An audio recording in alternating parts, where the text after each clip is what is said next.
Okay, we're live on YouTube. Hello, everybody. Welcome to Ferrilli YouTube Live. For those of you expecting to see Joe Cummings today, I am sorry to disappoint you. I am going to be your presenter today. Joe's having some internet issues, I think probably with everyone working from home now, or a greater demand of people working from home. There's some internet issues where he is. So this actually works out pretty well because my topic, and I'm going to start sharing my screen.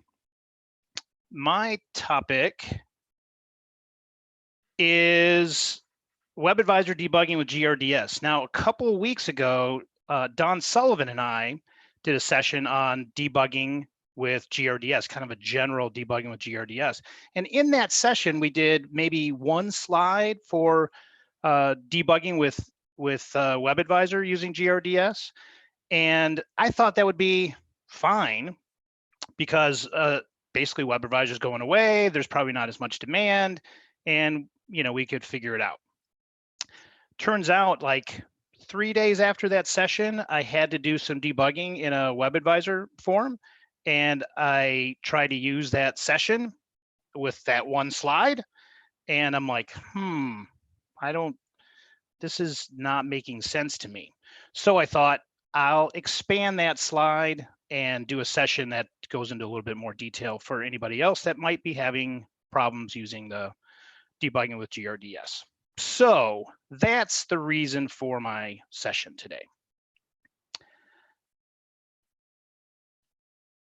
All right, so we are just going to talk a little bit about WebAdvisor kind of going away and hello to self-service.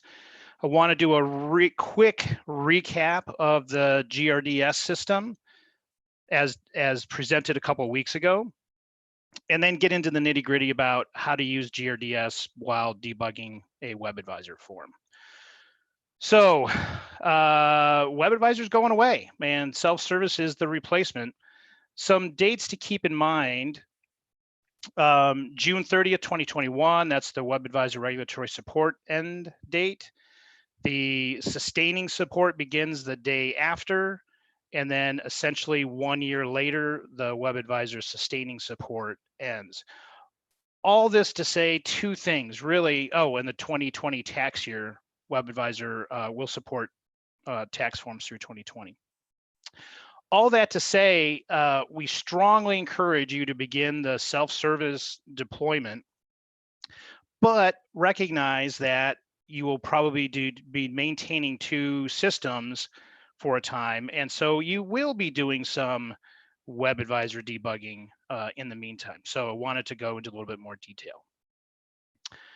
Okay, quick recap of GRDS. Optional to place SHOWA commands in your process code, but then the first step will then be to turn logging on with the GRS1 form.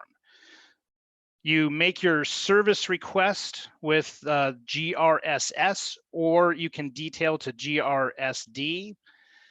To see those SHOWAs, you have to request level 1 manual diagnostic. And a quick example, the process that I want to see when it gets executed, I want to see information get logged as s.calc.age, and then a / arguments at entry, arguments at exit, and that one is going to display to the log file any SHOWA command that I have programmed in the s.calc.age. So arguments at entry, at exit, those are free. You don't have to do anything to be able to get those to log to the log file. Those are free.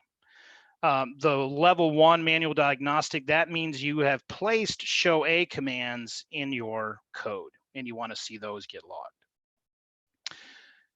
Also on GRS1, you will name your log file. That gets stored in the _ph_ directory. And when it's in that directory, it is automatically prefixed with a O_. That's not a 0, that's a uppercase O. underscore, and then whatever you named your log file on GRS1. Then you run your process and turn logging off with GRS0 once the process has run to completion. And that's where you can review your log file. That's the recap of GRDS. So what Don and I did 2 weeks ago that took a half hour, I now condensed that into one slide. What Don and I did 2 weeks ago with one slide, I'm now expanding that for the rest of the presentation. So debugging WebAdvisor forms with GRDS. So you'll need 3 things. 1, a successfully generated WebAdvisor process. You will need the TOKENIDX number from the WebAdvisor instance that you're running. And then you will need a colleague UI session open that is logged into the same environment as number 2, as the WebAdvisor instance. All right, so you need a successfully generated WebAdvisor process. So that means no errors detected. If it hasn't generated properly, you can't run it properly. I highlighted the name of the WebAdvisor process here. It's S underscore whatever the process name is, and then underscore web. Remember that, because that's what you'll have to enter as the process name when you're making your service request. And then I just did a quick little, throw some SHOWAs in the process entry of a WebAdvisor form. Just to show you a couple of examples. I like to let myself know where I am in the processing of this WebAdvisor form. So at the very beginning, I put enter, process entry hook. And then I do my, whatever my SHOWA commands are. Now I've got these little dash, it kind of looks like a little arrow, dash and greater than sign. I want to show you what that renders when you're looking at the log file. But then you put as much SHOWA and put SHOWAs anywhere you want. I just think it's a good idea to let yourself know where you're putting those things. Okay, so successfully generated WebAdvisor process with SHOWA commands programmed and sprinkled in throughout. Next is getting that token index. I'm going to move my picture because it's actually covering. There we go. The token ID index, and just go to the WebAdvisor instance, go into the address bar, and you will see and TOKENIDX and then some number. Copy that number because you're going to use it on GWSC. Now, this is a I don't want to say a weird form, but I entered in GWSC and then it takes me to GWSC2. Like I thought it was going to be on GWSC, but it automatically brought me in. I'll explain why that's going on a little bit later. But the very first field, that's where you paste in your token index. Now, when you save off, and that's all you have to do. That's all you have to do. When you save off of here, you will be taken to the GRDS web session control. And this stuff will already be populated. You don't have to fill any of this stuff in. This token will be in. Now that's a different number than what we just pasted in. I don't know what that number means. All I know is that I will detail here right next to that token to take me to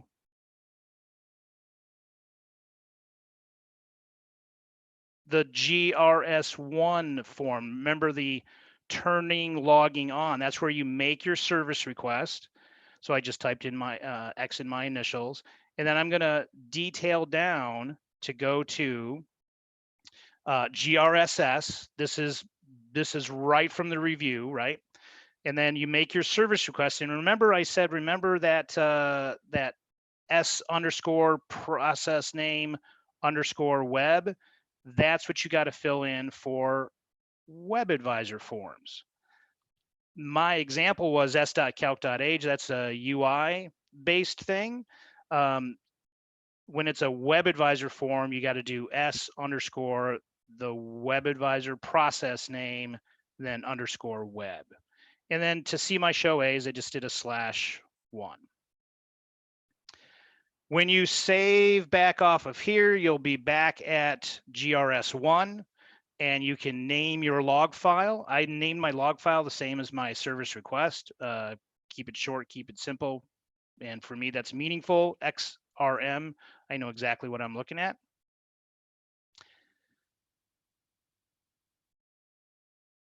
Next, you need to go to WebAdvisor and execute that form.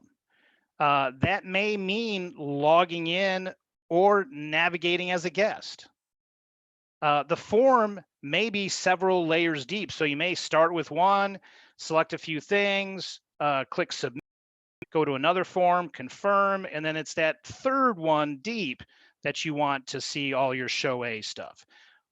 Bottom line, you've got to make sure you execute the form in WebAdvisor where you put all your SHOWA stuff in. Now, back in the UI session, when you come back, you will, after running the WebAdvisor form, you will see that your log file name is in here, and you can detail down on that second row, and you will be taken to view the log file. And the log file, remember, has an O_ prefix. That's why I highlighted that. But then you can, you can see the log file in the background. I always download it to a text editor, and I review it there. So quick little snippet of that. And remember, I wanted to show you what those, that arrow symbol, the SHOWA- sign, that essentially indents your log code. So I did a SHOWA- sign, and it put 3 dashes in for each of those SHOWA commands. So, you can kind of start off with the non-indented to indicate where you are in the process, and then everything inside gets indented, makes it a little bit more readable.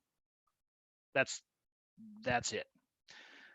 For every greater than sign you put in, it adds 3 dashes. So I did dash greater than, and it put 3 dashes in. If I had done dash greater than, it would have put 6 dashes in. So if you're layering in, you can indent to make it more readable. And that is it. Quick little session on debugging with debugging WebAdvisor with GRDS. I encourage everyone to stay safe, stay healthy. Thanks for attending. If we can be of any service in any way, please give us a call or check us out at the website.